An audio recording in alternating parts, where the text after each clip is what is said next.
Hello friends, welcome to Archana's delicious recipes. நம்ம வீடியோவில் இன்றைக்கி என்ன பார்க்க போகிறோன்னா, எல்லாருக்கும் ரொம்ப பிடிச்ச கருவாட்டு குழம்பு எப்படி செய்யலான்றதை பார்க்கலாம். வாங்க வீடியோக்குள்ளே போகலாம். அதுக்கு நம்ம இன்றைக்கி 1/4 கிலோ அளவு நெத்திலி கருவாடு எடுத்து வச்சுருக்கோம். கூடவே கொஞ்சமாக கருவேப்பிலை எடுத்து வச்சுருக்கோம். 1 டேபிள் ஸ்பூன் அளவு ஜீரகத்தூள், 1/4 டீஸ்பூன் அளவு மஞ்சள் தூள், 3 டேபிள் ஸ்பூன் அளவு மிளகாய் தூள், 4 டேபிள் ஸ்பூன் அளவு மல்லிப்பொடி, கூடவே 1 கப் அளவு சின்ன வெங்காயத்தை உளிச்சு எடுத்து வச்சுருக்கோம். மீடியம் சைஸில் 2 தக்காளி, 1 மூடி அளவு தேங்காய், கூடவே 2 டேபிள் ஸ்பூன் அளவு உடைச்ச கடலை, கூடவே 6-7 பல் பூண்டு உளிக்காமல் எடுத்து வச்சுருக்கோம். ஒரு பெரிய லெமன் சைஸ் அளவு புளியை ஊற வச்சு எடுத்து வச்சுருக்கோம். ஃபஸ்ட்டு நம்ம அரைக்க வேண்டியது எல்லாத்தையும் அரைச்சி வச்சுக்கலாம். அதுக்கு நம்ம ஒரு மிக்ஸி ஜாரில் நம்ம எடுத்து வச்சுருந்த 1/2 மூடி தேங்காவை சின்னதாக கட் பண்ணி எடுத்து வச்சுருக்கோம். கூடவே நம்ம எடுத்து வச்சுருந்த பூண்டையும் அதில் சேர்த்துக்கலாம். அதே போல் 2 டேபிள் ஸ்பூன் அளவு உடைச்ச கடலை எடுத்து வச்சுருந்தோம் இல்லையா, அதையும் சேர்த்துக்கலாம்.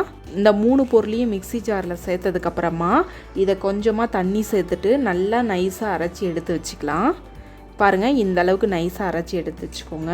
இப்போ நெத்திலி கருவாடு எடுத்து வச்சுருக்கோம் இல்லையா, அதில் தலைப்பகுதியை மட்டும் இது போல் நம்ம உடச்சி எடுத்தோம்னா ஈஸியாக வந்துடும்.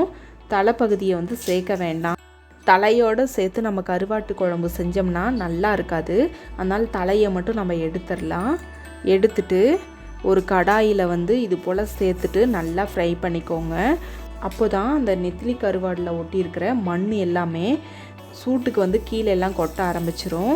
நம்ம இது போல் ஃப்ரை பண்ணிவிட்டு தண்ணியில் போட்டு கருவாடை கழுவுனங்கன்னா ஈஸியாக அதில் இருக்கிற மண் எல்லாமே ரிமூவ் ஆயிரும்.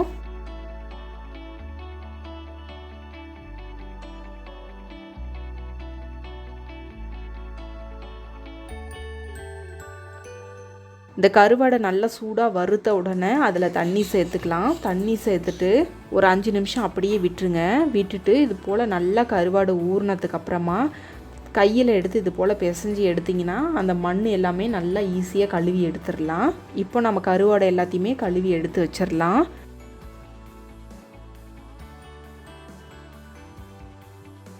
கருவாட்டு குழம்பு இப்போ செய்ய ஆரம்பிக்கலாம். அதுக்கு ஒரு கடாயை சூடுபடுத்திட்டு கடாயில் நல்லெண்ணெய் சேர்த்துக்கோங்க. நல்லெண்ணெய் இல்லைனாலும் பரவாயில்ல, நார்மல் குக்கிங் ஆயில் கூட சேர்த்துக்கலாம். எண்ணெய் சூடாகி வந்த உடனே கொஞ்சமாக அதில் கடுகு சேர்த்துக்கலாம். கூடவே நம்ம எடுத்து வச்சுருந்த கருவேப்பிலையை சேர்த்துக்கலாம். கூடவே 1 கப் அளவு சின்ன வெங்காயம் எடுத்து வச்சுருந்தோம், அதையும் நம்ம சேர்த்துக்கலாம். சின்ன வெங்காயத்தை கட் பண்ணியும் சேர்த்துக்கலாம், முழுசாகவும் சேர்த்துக்கலாம். இது நம்மளோட விருப்பம்தான். ஒருவேளை சின்ன வெங்காயம் இல்லைனாலும் பரவாயில்ல, பெரிய வெங்காயம் கூட சேர்த்துக்கோங்க. சின்ன வெங்காயம் சேர்த்து செஞ்சோம்னா டேஸ்ட் ரொம்ப சூப்பராக இருக்கும். அதுக்காக தான் நம்ம சின்ன வெங்காயம் சேர்த்து செய்கிறோம். வெங்காயத்தை சேர்த்ததுக்கப்புறமா இந்த வெங்காயம் நல்லா ஃப்ரை ஆகணும். அந்தளவுக்கு நம்ம நல்லா ஃப்ரை பண்ணி எடுத்துக்கலாம். கூடவே மீடியம் சைஸில் 2 தக்காளி எடுத்து வச்சுருந்தோம் இல்லையா, அதை இது போல் சின்னதாக கட் பண்ணி சேர்த்துக்கலாம். தக்காளியை ஒரு வேளை உங்களுக்கு முழுசாக இது போல் சேர்க்க பிடிக்கலைன்னா மிக்சியில் அரைச்சி கூட சேர்த்துக்கலாம்.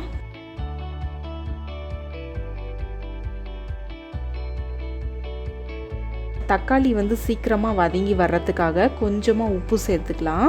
சேர்த்துட்டு நல்லா இது போல் ஃப்ரை பண்ணி விட்டுருங்க. கூடவே 1/4 டீஸ்பூன் அளவு மஞ்சள் தூள், 3 டேபிள் ஸ்பூன் அளவு மிளகாய் தூள், 4 டேபிள் ஸ்பூன் அளவு மல்லிப்பொடி, 1 டேபிள் ஸ்பூன் அளவு சீரகத்தூள். மசாலா எல்லாத்தையும் சேர்த்தாச்சு. சேர்த்துட்டு இது போல் மசாலா பச்சை வாசனை போகிற அளவுக்கு ஃப்ரை பண்ணி விட்டுறலாம். மசாலா கருகாமல் இருக்கிறதுக்காக கொஞ்சமாக ஃபஸ்ட்டு தண்ணி சேர்த்துக்கோங்க. சேர்த்துட்டு இது போல் கலந்து விட்டுருங்க. இப்போ நம்ம ஒரு பெரிய லெமன் சைஸ் அளவு புளியை எடுத்து ஊற வச்சுருந்தோம் இல்லையா, அதை கரைச்சி இது போல் சேர்த்துக்கலாம்.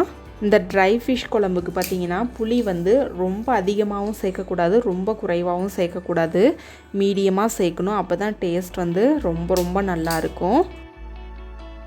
நம்ம அரைச்சி எடுத்து வச்சுருந்த விழுதை சேர்த்துக்கலாம். சேர்த்துட்டு உங்களுக்கு தேவையான அளவு தண்ணி சேர்த்துக்கோங்க. அதாவது உங்களுக்கு எந்த அளவுக்கு குழம்பு திக்னஸ் தேவையோ அந்த அளவுக்கு நீங்கள் தண்ணி ஆட் பண்ணிக்கோங்க.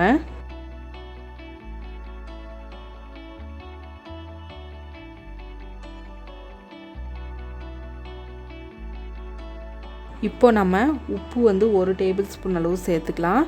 கருவாட்டில் வந்து நிறைய உப்பு அதிகமாக இருக்கும், அதனால் நீங்கள் உப்பை பார்த்து சேர்த்துக்கோங்க. இப்போ உப்பு காரம் எல்லாம் சரி பார்த்துட்டு இதை மூடி வச்சு இந்த குழம்பு வந்து பாதியாக சுண்டி வரணும், அந்த அளவுக்கு நம்ம கொதிக்க வச்சு எடுத்துக்கலாம். நம்மளோட குழம்பு பார்த்திங்கன்னா பாதியாக நல்லா சுண்டி வந்திருக்கு, எண்ணெய்லாம் பிரிஞ்சு. இப்போ வந்து நம்ம வாஷ் பண்ணி எடுத்து வச்சுருக்கிற கருவாடை சேர்த்துக்கலாம். கருவாடை வந்து முன்னாடியே சேர்க்கக்கூடாது, குழம்பெல்லாம் நல்லா கொதித்து வந்ததுக்கப்புறம் தான் நம்ம சேர்க்கணும், இல்லைன்னா தனித்தனியாக பிரிஞ்சு போயிடும். கருவாடை சேர்த்ததுக்கப்புறமா இதை வந்து மூடி வச்சுட்டு ஒரு 10 நிமிஷம் அளவுக்கு கொதிக்க விட்டு எடுத்துக்கோங்க, அதுக்கு அதிகம் வேண்டாம்.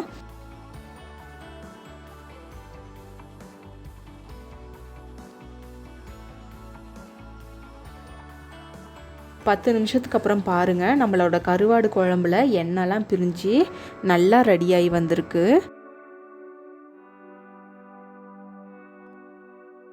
பாருங்கள், நம்மளோட கருவாட்டு குழம்பு எல்லாமே ரொம்ப ரொம்ப சூப்பராக ரெடியாகி வந்திருக்கு. இது கூட ராகி பால் அல்லது ரைஸ் வச்சு சாப்பிட்டோம்னா செம்ம டேஸ்ட்டாக இருக்கும். கண்டிப்பாக இந்த ரெசிபியை நீங்களும் ட்ரை பண்ணுங்கள். ட்ரை பண்ணிவிட்டு எப்படி வந்துச்சுன்னு உங்களோட ஃபீட்பேக்கை எங்களோட ஷேர் பண்ணுங்கள். இந்த வீடியோ உங்களுக்கு பிடிச்சிருந்தா மறக்காமல் லைக் பண்ணுங்கள், சப்ஸ்கிரைப் பண்ணுங்கள், ஷேர் பண்ணுங்கள்.